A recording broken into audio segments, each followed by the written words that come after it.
Pendant des années, elle était restée une énigme mystérieuse. La femelle extraterrestre, si elle pouvait effectivement être classée ainsi selon les normes humaines, était descendue sur Terre dans des circonstances si particulières que même les théoriciens du complot les plus imaginatifs avaient épuisé leurs hypothèses. Un vaisseau spatial mystérieux s'est matérialisé en orbite terrestre un mardi matin ordinaire, poussant les dirigeants mondiaux à paniquer tout en feignant le contrôle avant de pouvoir mobiliser leurs scientifiques les plus compétents. Le vaisseau a inexplicablement disparu, ne laissant derrière lui qu'une seule entité, une femme découverte debout dans un champ de blé en Iowa, regardant le ciel comme si elle était légèrement désenchantée par son choix d'atterrissage. Elle n'a fait aucun effort pour fuir ou résister à l'arrivée des autorités et n'a montré aucune réaction lorsque des scientifiques ont examiné ses veines bioluminescentes et ses traits du visage remarquablement symétriques avec une curiosité fervente. Elle ne broncha pas lorsque les dirigeants mondiaux tentèrent de l'interroger, ni ne prêta attention à la multitude d'influenceurs Internet la suppliant de liquer et de s'abonner alors qu'ils étaient positionnés à l'extérieur de l'installation hautement sécurisée où elle avait été relocalisée. Personne n'avait jamais entendu sa voix, ni un murmure, ni un soupir, elle restait complètement silencieuse. Le gouvernement avait épuisé tous les efforts, utilisant toutes les langues connues de la Terre, du mandarin au code Morse, développant des algorithmes de traduction basés sur l'IA, menant des analyses des ondes cérébrales, et même tentant la musique, ce qui avait pour résultat qu'elle inclinait la tête aux symphonies classiques mais se reculait visiblement aux chansons pop. Les retombées diplomatiques de cet incident furent catastrophiques. Puis il y eut l'infâme initiative de communication globale, un effort si désespéré qu'il impliquait un scientifique tentant de danser de manière interprétative pour transmettre le concept d'amitié. Il a fini à l'hôpital avec une cheville foulée et une crise existentielle. Elle a simplement observé pendant des années. La femme extraterrestre est restée une énigme, ni hostile ni amicale, simplement existant dans le monde en tant qu'observatrice. Les gens ont commencé à l'appeler Echo, un nom donné par les médias, ironique dans sa cruauté puisqu'elle n'avait jamais émis un son. Et donc, au fil des ans, la Terre s'est habituée à l'idée que l'être le plus extraordinaire jamais rencontré ne parlerait tout simplement pas, jusqu'à un jour très normal où tout a changé. Nathan Cole avait tiré la courte paille, pas littéralement, il n'était pas sûr que le gouvernement utilisait réellement des pailles pour attribuer des missions, mais être assigné à surveiller Echo revenait à peu près au même. Il était un chercheur de niveau intermédiaire, l'un de ces gens qui avaient juste assez de qualifications pour être considéré comme utile, mais pas assez pour être important. Son travail consistait principalement à ne pas faire d'erreurs, à rédiger des rapports détaillés que personne ne lisait et à essayer de ne pas renverser de café sur des documents classifiés. Passer un quart de travail avec Echo était ostensiblement simple, on occupait la salle d'observation, on documentait les nouveaux développements bien qu'il n'y en ait invariablement aucun et on s'efforçait de ne pas réfléchir à ses choix de vie. Ce soir ne faisait pas l'exception. Nathan s'affaissa dans son fauteuil, la faible illumination des moniteurs de la salle d'observation projetant des ombres allongées dans toute la zone confinée à travers le verre de sécurité dense. Echo était assise dans sa position habituelle, les jambes croisées, observant le monde. Au-delà de son emprisonnement, avec des yeux impénétrables, Nathan remarqua en s'étirant, « J'ai réfléchi. » Silence, je comprends, Nathan. Tu trouves cela implausible, mais considère ceci, il se pencha en avant, reposant son menton sur sa main. Et si, juste si, ton silence était intentionnel? Et si c'était un test complexe, et que dès que l'un de nous faiblit, tu commences à réciter Shakespeare? Echo resta impassible pendant que Nathan expirait bruyamment et déballait un bâton de fromage. Si j'étais à ta place, je jouerais certainement avec nous tout en observant les scientifiques tenter frénétiquement de provoquer une réaction. C'est en fait plutôt ingénieux, un maximum de pandémonium avec un minimum d'effort. Il prit une bouchée et mâcha pensivement, ou peut-être que vous nourrissez simplement une forte aversion envers nous. Je comprends que l'humanité est substantielle, néanmoins, elle reste insignifiante. Nathan expira lourdement et s'allongea, regardant le plafond. aujourd'hui était décevant, le distributeur automatique a encore une fois consommé mes crédits, et j'ai observé un employé administratif tenter en vain de le réparer en le frappant de toutes ses forces pendant 10 minutes avant de découvrir qu'il était débranché. De plus, ce matin, j'ai marché dans une substance humide non identifiée, et l'incertitude est plus troublante que de connaître sa nature.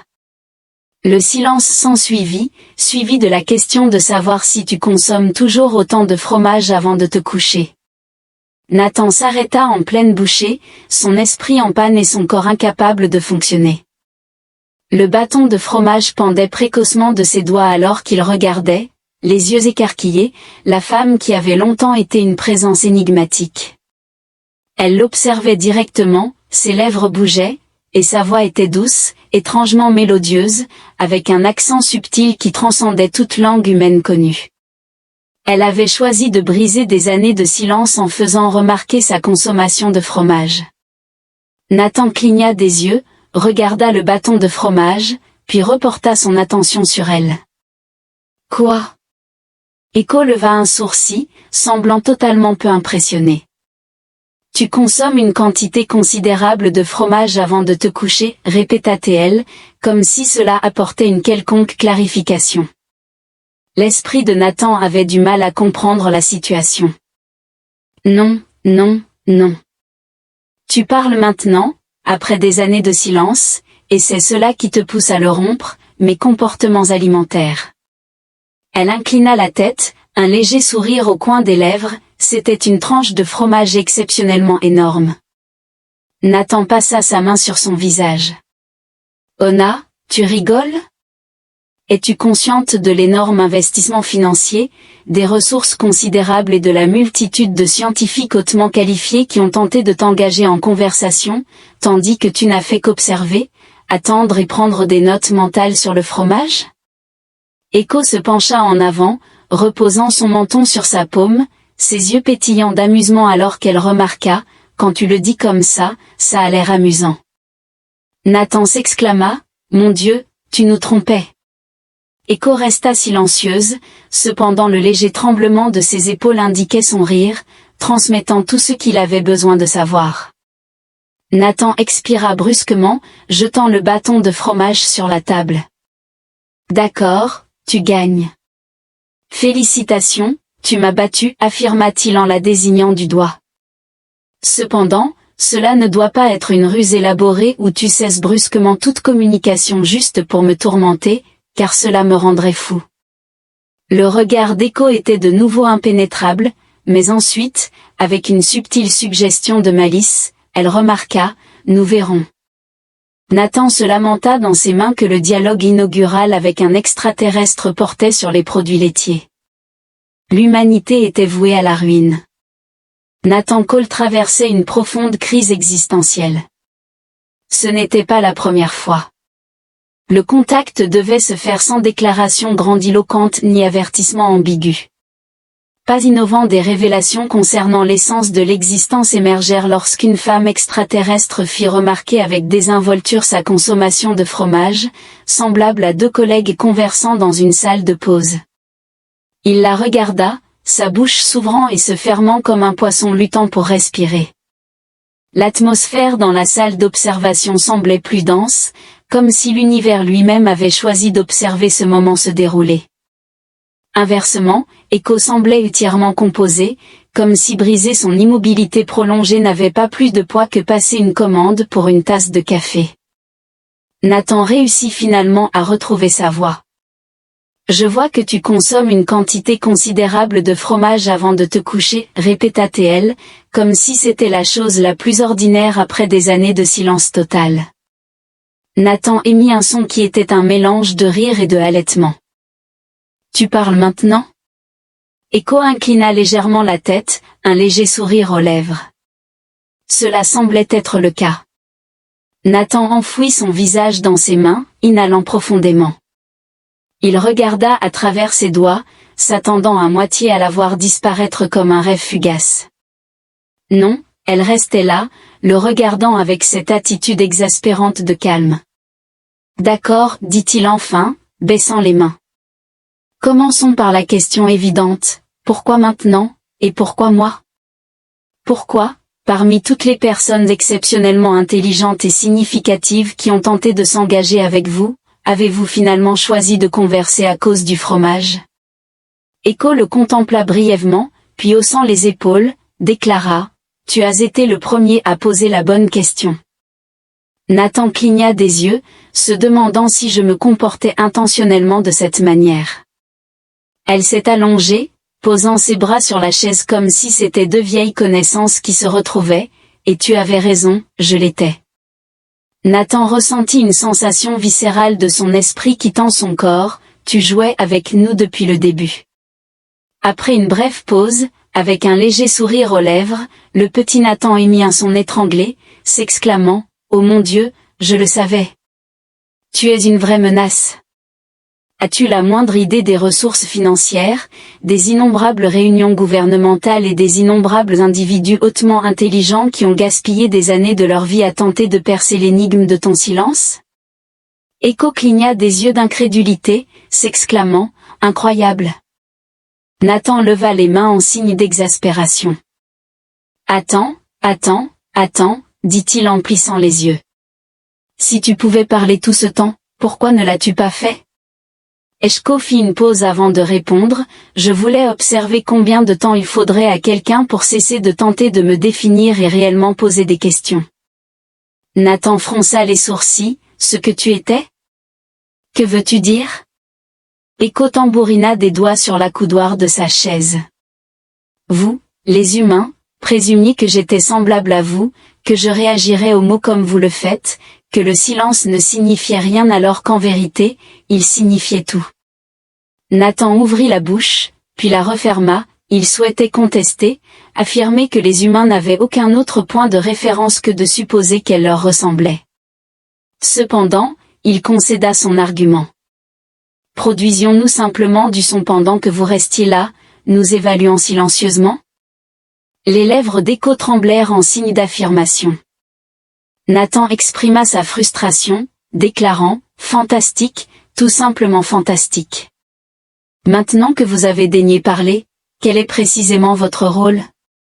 Êtes-vous un ambassadeur, un scientifique, ou peut-être un touriste perdu qui a mal calculé un virage près d'un trou noir? L'expression d'Echo devint impénétrable. Aucune de ces choses. D'accord, intrigant. Ferez-vous des éclaircissements supplémentaires, ou devrais-je en venir à vous lancer d'autres produits laitiers? Cela a provoqué une légère inclinaison amusée de sa tête. Je crois que je préférerais d'abord assister à votre tentative d'élucider la notion humaine de « se battre ». Nathan leva les mains en signe d'exaspération, exprimant son incrédulité face à l'intérêt soudain pour la civilisation humaine. Echo se contenta de sourire. Nathan soupira fortement et s'affaissa dans son fauteuil, passant une main dans ses cheveux. Très bien, supposons que j'accepte cette prémisse. J'ai anticipé la question appropriée. Que va-t-il se passer ensuite? Allez-vous commencer à aborder toutes les énigmes profondes de l'humanité? Les problèmes mondiaux indiquent l'existence de la télé-réalité extraterrestre. Echo inclina légèrement la tête, exprimant des doutes quant à votre préparation pour les réponses. Tu t'attends? Nathan fronça les sourcils, cela sonnait de manière inquiétante. Ce n'est pas l'intention, répondit-elle succinctement. Les humains supposent que la connaissance apportera de la clarté, mais elle génère souvent des questions supplémentaires et une plus grande incertitude. Nathan croisa les bras et remarqua, ce n'est que la science, madame, apprendre un concept dévoile une multitude de mystères. Il fit une pause, puis continua, précisément. Echo affirma, votre espèce présume que je possède des secrets profonds à révéler, que je dois transmettre une grande sagesse. Cependant, que diriez-vous si j'affirmais que l'univers fonctionne différemment, qu'il n'y a pas de réponse ultime, seulement une infinité de questions? Nathan la fixa du regard, d'accord, sans vouloir t'offenser, mais c'est la chose la plus incroyablement vague que tu puisses dire après des années de silence. Echo a ri doucement, c'était étrange. Un son imprévu ressemblant à des carillons éoliens pendant une tempête, Nathan remarqua, en se frottant les tempes, passons à quelque chose de plus simple. D'où viens-tu? De loin, fut la réponse. Comme c'est utile, répondit-il. Voulez-vous que je vous dessine une carte? Oui, répondit-elle. Malheureusement, vous ne pourriez pas l'interpréter. Nathan a déploré, oh mon Dieu, tu es une menace. Echo sourit encore une fois, se penchant légèrement en avant.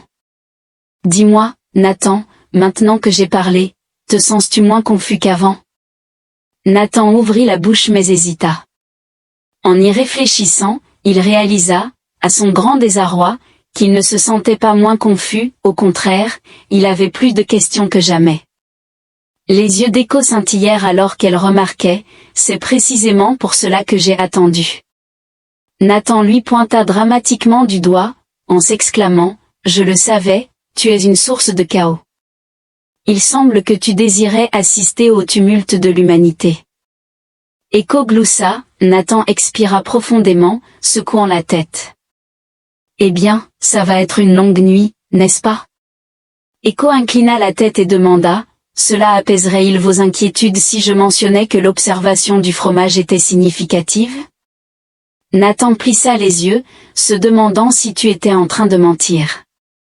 Echo affichait un rictus. Nathan se lamenta dans ses mains, cette situation serait encore plus grave qu'il ne l'avait anticipé. Nat avait vécu de nombreux événements étranges dans sa vie.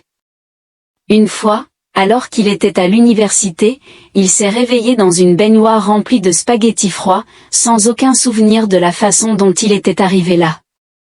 Une autre fois, il a rejoint involontairement une secte, croyant à tort qu'il s'agissait simplement d'un club de lecture avec des opinions ferventes sur l'énergie cosmique.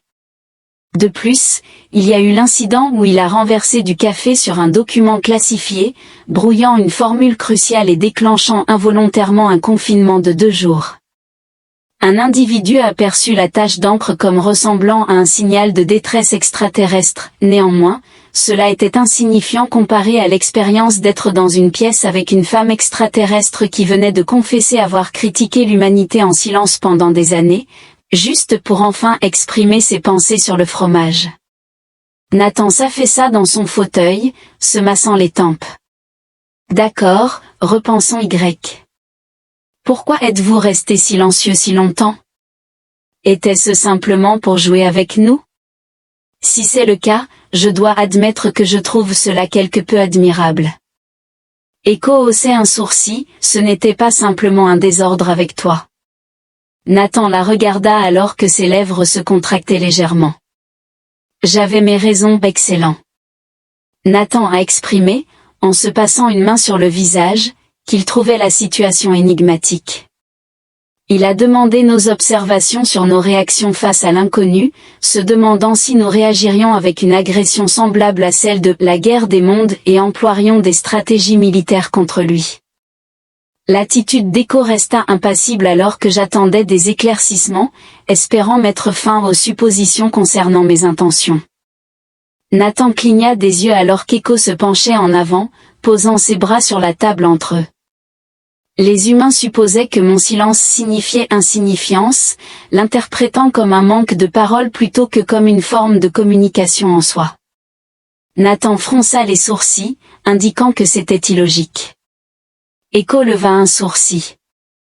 Nathan ouvrit la bouche mais hésita, réfléchissant aux nombreuses tentatives que les scientifiques avaient faites pour obtenir une réponse de sa part. Les machines, les traducteurs, les lumières clignotantes, et l'individu trop enthousiaste qui avait tenté de communiquer par la danse interprétative. Tous les efforts étaient concentrés sur un seul objectif, la pousser à répondre sans considérer qu'elle pourrait déjà transmettre quelque chose. Nathan gémit et se frotta le visage. « Oh mon Dieu, tu as parlé tout ce temps, n'est-ce pas ?» Echo inclina légèrement la tête, incitant Nathan à se pencher en arrière et à fixer le plafond. Fantastique. Nous avons passé des années à essayer désespérément de communiquer avec vous pendant que vous vous lamentiez probablement intérieurement sur notre ignorance. Les lèvres d'Echo se courbèrent légèrement. Je ne le qualifierais pas de lamentation. Nathan la pointa dramatiquement du doigt. Tu l'étais absolument. Echo ne contesta pas cela. Nathan soupira. Si le silence était votre méthode de communication, qu'essayez-vous de transmettre? Echo l'observa un moment puis dit que les mots ne sont pas toujours primordiaux. Nathan fronça les sourcils, affirmant que les humains veulent des mots, nous sommes fondamentalement incapables de fonctionner sans eux. Si quelqu'un reste silencieux, nous présumons qu'il manque de compréhension. Nathan cligna des yeux, s'arrêtant un instant. Echo a reconnu que votre espèce dépend fortement de la communication verbale au point de négliger l'existence d'autres formes d'interaction. Votre langage corporel, votre ton et vos choix transmettent un sens aussi significatif que les mots, néanmoins, les individus négligent souvent ces éléments à moins qu'ils ne soient articulés en phrases prononcées.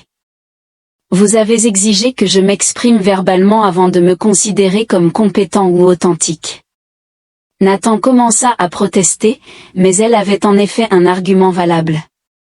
Echo inclina légèrement la tête, contemplant que si elle s'était exprimée dès le début, son intelligence aurait été immédiatement reconnue, néanmoins, la compréhension aurait-elle suivi? Nathan montra de l'incertitude, probablement pas précisément. Nathan se massa les tempes, cherchant la clarté. Tu as choisi le silence pour nous obliger à reconsidérer nos modes de communication, cherchant à discerner une intelligence au-delà de l'expression verbale. Echo acquiesça d'un hochement de tête tandis que Nathan expirait bruyamment. Cependant, l'ironie réside dans le fait que la majorité de l'humanité reste inconsciente de l'intelligence, même lorsqu'elle est exprimée par des mots. Echo émit un léger rire. Nathan croisa les bras, concédant, bien que je sois perplexe quant à la raison pour laquelle tu as choisi de communiquer à ce moment précis, pourquoi maintenant, et pourquoi moi? Echo l'observait avec un amusement contenu, se demandant s'il ne réalisait vraiment pas cela. Nathan plissa les yeux, réalisant qu'il était le premier à lui parler sans arrière-pensée. Il ouvrit la bouche, puis la referma, réfléchissant à la question. En effet, les scientifiques l'avaient inondé de questions, anticipant des révélations profondes, les gouvernements avaient cherché des réponses, s'attendant à une conformité ou une capitulation, même le public avait formé des hypothèses, s'attendant soit à un sauveur, soit à un vilain. Cependant, Nathan s'était simplement engagé dans une conversation informelle, se lamentant sur les distributeurs automatiques, exprimant sa frustration à propos du fromage, et racontant sa journée non pas en quête de sagesse d'un extraterrestre, mais simplement parce qu'elle était présente. Il lui avait parlé comme on le ferait avec un étranger lors d'un long voyage en train de manière décontractée, honnête, sans aucun agenda. Cette interaction sincère avait finalement suscité sa réponse. Nathan gémit et laissa sa tête s'écraser contre la table. Oh mon Dieu, je suis l'élu parce que je suis un idiot. Echo a ri avec précision. Nathan leva légèrement la tête pour la fusiller du regard. Je retire tous les compliments que j'étais sur le point de te faire. Echo sourit en coin, non, tu ne le fais pas. Nathan gémit et se redressa. D'accord, tu gagnes. Cependant, cela ne répond pas à tout. Quelle est votre véritable situation? D'où viens-tu? Comment êtes-vous arrivé ici? Et ne donne pas une autre réponse énigmatique comme loin, point. Echo inclina la tête. J'allais suggérer un autre endroit, mais puisque vous insistez. Nathan respira doucement. D'accord, révèle la vérité, pas d'énigme. Echo resta silencieux pendant un long moment avant de finalement déclarer « Je ne suis pas arrivé ici par choix ». L'estomac de Nathan se serra. « Que veux-tu dire ?» Le visage d'Echo devint impénétrable. « Je veux dire, répondit-elle, sa voix maintenant plus douce, que j'ai été laissée ici. » Nathan ressentit un frisson troublant lui remonter la colonne vertébrale. La pièce semblait maintenant plus confinée, l'atmosphère plus dense. Pour la première fois depuis le début de ce discours, le ton d'Echo manquait d'humour et de moquerie, remplacé par une gravité profonde et inarticulée. Nathan absorbait la notion que tu étais abandonné. Echo hésita avant de répondre, sa voix à peine un murmure. Je ne sais pas. La poitrine de Nathan se serra, sentant que ces mots transcendaient le simple abandon, ils faisaient allusion à quelque chose de bien plus profond et sinistre. Pour la première fois, Nathan comprit que c'était la véritable raison de son silence prolongé. Il regarda Echo, s'attendant à une clarification supplémentaire, mais elle se contenta de le fixer avec ses yeux énigmatiques remplis de galaxies, son expression impénétrable. Tu ne sais pas. Nathan articula délibérément. Echo offrit un léger hochement de tête. Je trouve cette réponse insatisfaisante, remarqua-t-il en ajustant sa position dans le siège. Dans une conversation informelle, lorsque quelqu'un dit « je ne sais pas », cela implique généralement un lapsus momentané, semblable à oublier l'emplacement de ses clés. Cependant, lorsqu'un extraterrestre prononce la même phrase après avoir reconnu sa présence involontaire ici, cela transmet une implication beaucoup plus menaçante. Echo inclina légèrement la tête, contemplant l'incomplétude de son aveu. Nathan répondit avec un rire aigu, s'exclamant, sans blague. Un autre type de silence les enveloppa, distinct du calme délibéré du passé d'Echo, celui-ci était fragile et incertain. Nathan expira, se frottant les tempes. D'accord, décomposons cela. Qui t'a laissé ici? Echo hésita. Je ne suis pas sûr. Nathan plissa les yeux, tu ne sais pas qui t'a laissé ici? Je ne me souviens pas. Une sensation froide s'installa dans l'estomac de Nathan. Attends, tu ne te souviens pas du tout? Les doigts d'Echo tapotaient légèrement contre la table, des fragments d'un souvenir plus vaste persistant, mais lointain et incomplet. Nathan fronça les sourcils, rappelant l'amnésie. Echo ne répondit pas immédiatement après. Doucement elle a déclaré que ce n'est pas tout à fait absent, mais plutôt semblable à une fréquence manquante, un son que l'on sait présent mais qui reste inaudible. Nathan cligna. C'est précisément le genre de remarque belle et mystérieuse qui me rendra fou. Soit entendez-vous que quelqu'un a pris vos souvenirs, ou sont-ils simplement perdus? Le regard d'Echo baissa légèrement, son comportement habituellement posé changeant légèrement. Je ne sais pas, avoua-t-elle. Nathan passa une main dans ses cheveux, tentant de comprendre un extraterrestre sans souvenir qui avait été intentionnellement abandonné sur Terre. Oui, cela ne me préoccupe pas du tout, il expira. D'accord, tu as mentionné te souvenir de fragments, te souviens-tu de quelque chose? Echo resta silencieux pendant une longue période avant de finalement parler, prononçant une voix qui disait mon nom. Nathan se pencha en avant, demandant, ton nom, tu veux dire Echo? Elle secoua la tête, c'est la désignation que vous m'avez assignée. La respiration de Nathan se coupa légèrement, personne ne lui avait jamais demandé son nom. Quel est ton nom, dit-il. Echo hésita alors que ses veines bioluminescentes pulsaient faiblement, passant par de petites teintes de bleu et argent, comme si elle tentait de déterrer quelque chose de caché là, puis doucement, si doucement que Nathan crut presque l'avoir rêvé, elle dit, Véon. Nathan l'articula silencieusement, cela possédait une qualité inhabituelle, presque mélodique, qui véhiculait une signification inexplicable. Il a prononcé Véon à voix haute, en disant, c'est un nom attrayant. Echo Véon le regarda, une émotion fugace et insondable traversant son visage. C'est le seul fragment de moi qui reste, murmura-t-elle.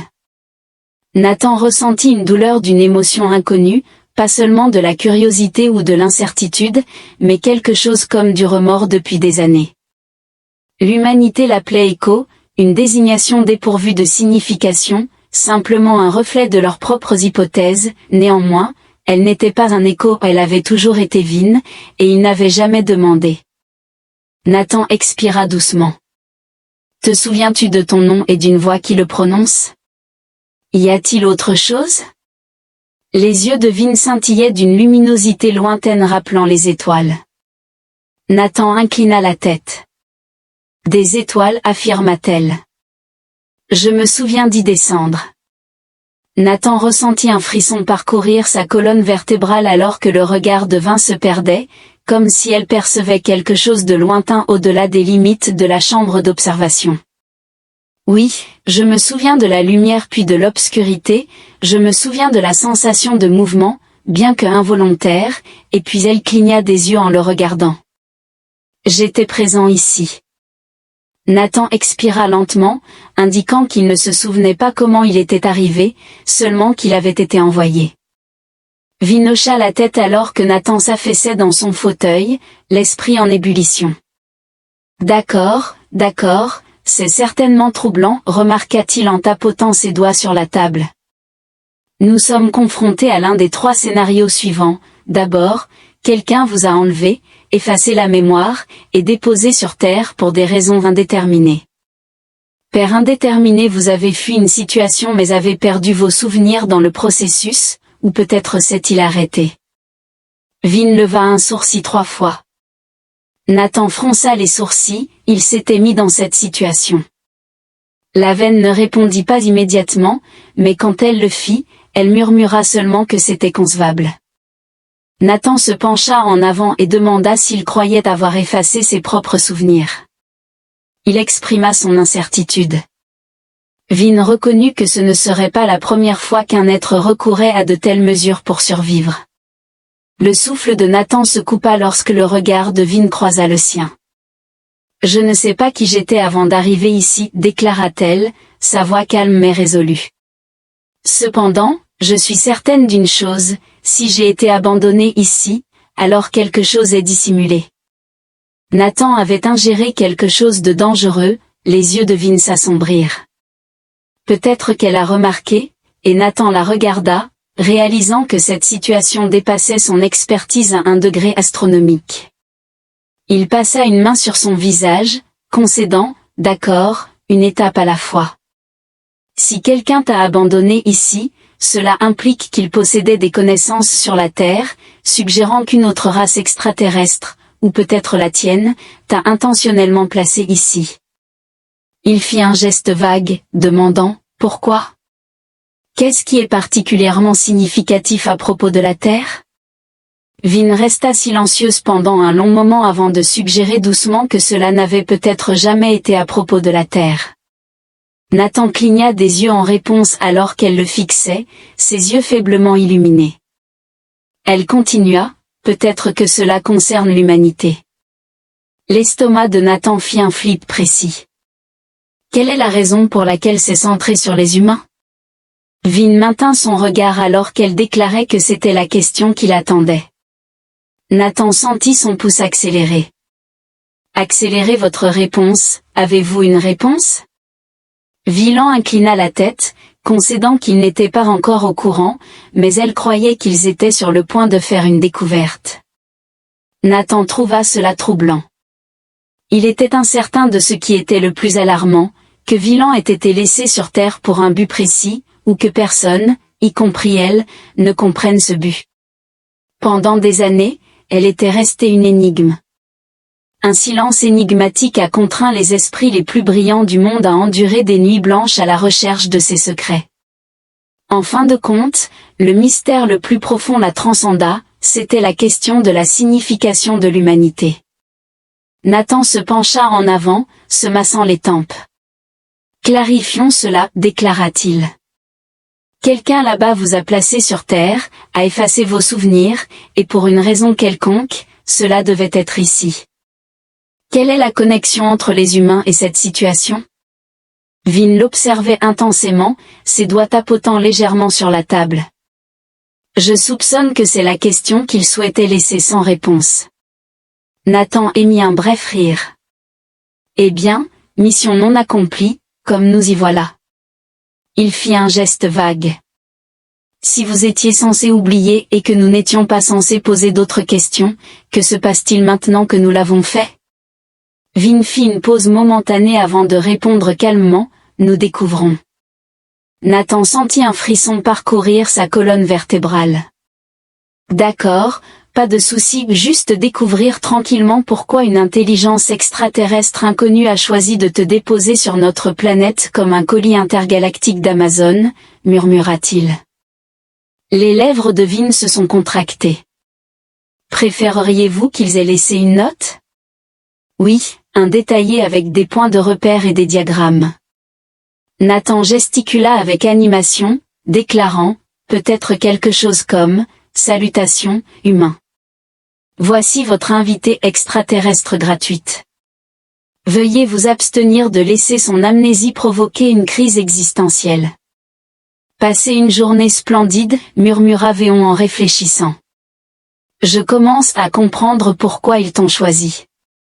Nathan soupira, tu continues à affirmer cela comme si j'étais censé être significatif dans cette situation, mais je ne le suis pas. Je ne suis qu'un chercheur de niveau intermédiaire, dangereusement proche du licenciement en raison de mes remarques sarcastiques dans les rapports officiels. Véon le regarda avec amusement, et pourtant, te voilà. Nathan ouvrit la bouche pour répondre mais la referma ensuite. D'accord, tu as raison, concéda-t-il en expirant bruyamment. Alors, que fait-on?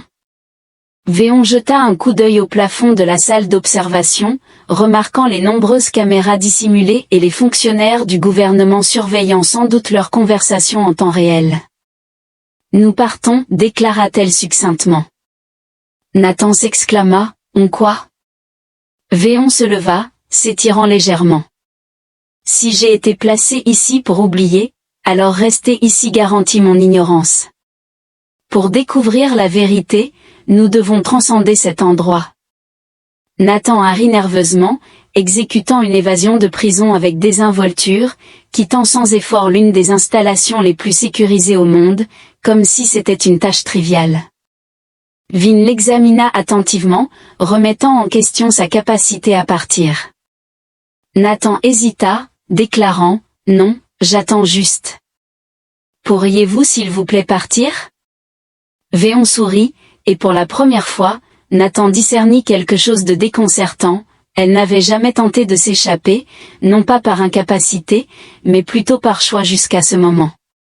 Nathan n'eut guère le temps de répondre avant que les lumières ne clignotent, et que les panneaux de sécurité entourant la pièce ne s'assombrissent, glitchant par intermittence comme un programme corrompu. Les alarmes auraient dû retentir, et les gardes auraient dû envahir la pièce, pourtant l'établissement restait étrangement silencieux. Nathan se tourna vers Vin, qui restait complètement immobile. Ses veines bioluminescentes pulsant dans des motifs rythmiques inhabituels. « Que fais-tu » demanda-t-il, un mélange d'étonnement et de terreur dans la voix. Vin soutint son regard, imperturbable comme toujours, redéfinissant les paramètres. Nathan cligna des yeux. « Tu peux faire ça ?» Véon lui lança un regard complice, ce n'était jamais une question de capacité, seulement de décision. Nathan inspira profondément, « Oh mon Dieu, tu nous as caché des informations tout ce temps. » Véon il haussait les épaules, trouvant inopportun de le révéler plus tôt. Nathan avait envie de crier, à la place, il saisit son sac à dos, fourra un nombre excessif de bâtonnets de fromage dans sa poche, et hocha la tête, d'accord, cool. Échappons-nous nonchalamment d'une installation gouvernementale en utilisant la technologie de piratage extraterrestre. C'est acceptable. La porte se déverrouilla avec un léger clic, et Vin fit un geste vers elle. Nathan lui lança un regard dur. « Tu te régales, n'est-ce pas ?» Le ricanement de Vin lui a fourni toute l'assurance dont il avait besoin. S'échapper s'est avéré beaucoup plus simple que Nathan ne l'avait anticipé, principalement parce que toutes les mesures de sécurité semblaient ignorer leur présence, les caméras détournaient le regard, les capteurs de mouvement ne les détectaient pas, et les portes s'ouvraient sans déclencher d'alarme. Nathan avait toujours présumé que fuir d'une installation gouvernementale top secrète impliquerait des courses-poursuites dramatiques et des fusillades frénétiques. Au lieu de cela, il avait l'impression que l'univers lui-même leur tenait gracieusement la porte ouverte. Au moment où ils atteignaient le périmètre extérieur, Nathan luttait encore avec les événements qui s'étaient déroulés. « Alors, est-ce que je veux même savoir comment tu as accompli tout ça ?» demanda-t-il. Véon réfléchit. Souhaitez-vous une explication que vous comprendrez? Nathan plissa les yeux, il est donc conseillé de ne pas poser de questions. Nathan leva les mains en signe d'incrédulité. Je suis actuellement en violation de plus de 50 règlements internationaux, et vous n'êtes pas capable de me fournir une justification de science-fiction intrigante. Les lèvres de Vena se sont contractées. Serait-il utile que je vous informe que cela implique une manipulation quantique avancée? Nathan la regarda, demandant si c'était vrai, mais Vena resta silencieuse. Nathan grimaça, « Je te méprise. » Non, tu ne le fais pas, répondit l'autre. Nathan soupira, « En effet, je ne le fais pas. » Ils quittèrent l'installation, se fondant dans le tumulte de l'environnement extérieur. Les nouvelles s'étaient déjà répandues, les gros titres proclamaient « Évasion extraterrestre, couverture gouvernementale ». Echo s'exprime, quelle était sa déclaration? Les experts examinent si cela concernait le fromage. Nathan grogna, reconnaissant leur concentration. Vinari, en remarquant qu'ils ne sont pas encore prêts pour les vraies réponses. Nathan la regarda, et le visage de Vin devint contemplatif alors qu'elle affirmait leur préparation à les découvrir. Elle déclara simplement que Nathan inspira profondément, permettant à la révélation de pénétrer sa conscience. Pendant des années, elle avait été une présence énigmatique, soudain, elle s'était transformée en quelque chose de tout à fait différent, non plus simplement une question, mais un voyage. Nathan était incertain quant à la révélation imminente, ne sachant pas si la vérité serait décourageante ou optimiste, et si l'humanité était effectivement à la croisée de quelque chose de plus grand qu'elle-même. Cependant, une chose était sans équivoque, ce n'était que le début, et il sentait que l'univers était sur le point de devenir nettement plus bizarre.